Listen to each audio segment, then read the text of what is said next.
Shalom, selamat pagi Bapak Ibu serta saudara yang dikasih oleh Tuhan. Kiranya berkat, damai sejahtera dan sukacita dari Tuhan Yesus Kristus senantiasa menyertai kita sekalian. Sebelum kita mendengarkan firman Tuhan dan renungan, marilah kita berdoa. Tuhan Allah Bapa yang Maha Baik, kami sungguh bersyukur atas kebaikan dan kemurahan-Mu, karena Engkau Tuhan yang selalu melindungi, menolong dan menopang kami. Terima kasih atas setiap kebaikan-Mu, ya Tuhan. Jika saat ini kami akan mendengarkan firman-Mu, urapilah kami dengan Roh Kudus-Mu, agar kami dapat mengerti dan memahami apa yang Tuhan sampaikan kepada kami. Bimbing hati kami, agar karakter kami semakin hari semakin bertumbuh menjadi lebih baik, sehingga semakin berkenan di hati Tuhan. Terima kasih Tuhan, di dalam nama Tuhan Yesus Kristus kami berdoa. Amin. Bapak Ibu serta saudara yang terkasih, bacaan firman Tuhan saat ini diambil dari TB2 Injil Matius pasal 12 ayat 35. Demikianlah sabda Tuhan.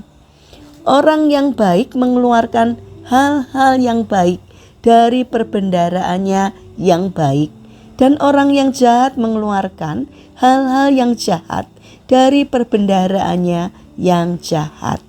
Tema renungan saat ini adalah jadilah orang yang bijak. Bapak Ibu serta saudara yang terkasih, ada dua orang pergi beribadah ke gereja. Orang pertama bernama Pak Agus. Ia beribadah di gereja dengan sikap penuh kritik. Ketika paduan suara bernyanyi, Pak Agus mendengar bahwa pemain organ ternyata salah memainkan nadanya, sehingga kedengaran sumbang. Kemudian Pak Agus mendengar 4 orang anggota paduan suara yang suaranya sangat mengganggu harmonisasi lagu pujian. Pak Agus berpikir seharusnya orang-orang seperti itu tahu diri, jangan ikut paduan suara. Ketika kantong persembahan diedarkan, Pak Agus mengeluh, mengapa tiap minggu gereja ini seperti haus uang terus? Karena itu ia hanya memasukkan Rp1.000 ke kantong kolekte. Lalu ketika khotbah disampaikan, Pak Agus menghitung bahwa pastor lebih dari 10 kali salah ucap dalam penyampaian khotbahnya. Pak Agus pulang dengan 1001 macam omelan. Ia berkata kepada istrinya, "Cukup sampai di sini. Lain kali aku tidak mau lagi ke gereja yang penuh dengan orang munafik seperti itu." Orang kedua ialah Pak Anton, yang mengikuti ibadah yang sama dengan Pak Agus. Ketika paduan suara menyanyi, ia merasakan suasana damai yang indah. Memang ia mendengar pemain organnya salah main, tetapi ia menganggap itu adalah hal yang biasa karena tidak ada orang yang sempurna di dunia ini. Ketika paduan suara menyanyi, Pak Anton merasa bersuka cita melihat begitu banyak anak muda mau menjadi anggota paduan suara. Ketika persembahan dijalankan, Pak Anton juga merasa bahagia bisa berpartisipasi dalam pekerjaan Tuhan. Ia membuka dompetnya dan memberikan Rp200.000. Ketika khotbah disampaikan, Pak Anton mendengarkan dengan khidmat tanpa mempedulikan beberapa kalimat salah yang dikatakan oleh pastor.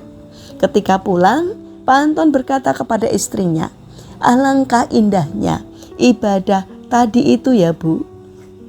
Bapak Ibu serta saudara yang terkasih, gerejanya sama, ibadahnya juga sama.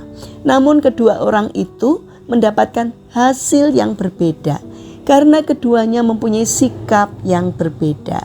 Satu berpikir negatif, maka ia kehilangan damai sejahtera, dan satunya berpikir positif sehingga hatinya penuh dengan damai sejahtera.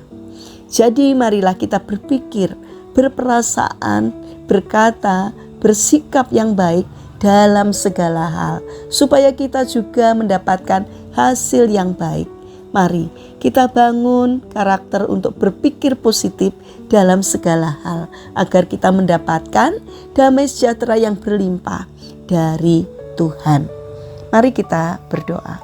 Tuhan Yesus yang Maha Baik, kuduskanlah pikiran kami, sehingga kami selalu berpikir positif dalam segala hal, sehingga damai sejahtera-Mu tetap tinggal di dalam hati kami. Saat ini kami mendoakan bagi mereka yang mengalami permasalahan dan kesulitan hidup. Kiranya Tuhan berkenan hadir untuk menolong mereka. Bagi mereka yang terbaring sakit, kiranya Tuhan memberkati setiap upaya yang mereka lakukan. Kiranya Tuhan juga berkenan untuk hadir menjamah dan memberikan kesembuhan. Terima kasih Bapa. Selanjutnya kami ingin serahkan setiap rencana dan aktivitas kami hari ini ke dalam tangan-Mu. Kami memohon penyertaan dan pertolongan Tuhan. Kiranya Tuhan memberkati sehingga segala sesuatu yang kami kerjakan dapat mendatangkan sukacita dan berkat. Tidak hanya bagi diri kami, namun juga bagi setiap orang yang kami jumpai sepanjang hari ini. Terima kasih Bapa. Di dalam nama Tuhan Yesus Kristus kami alaskan doa dan permohonan kami. Amin. Puji Tuhan Bapak Ibu serta saudara yang terkasih. Selamat hari Minggu, selamat beribadah. Kiranya firman Tuhan dan renungan hari ini dapat menjadi berkat bagi kita semua. Haleluya.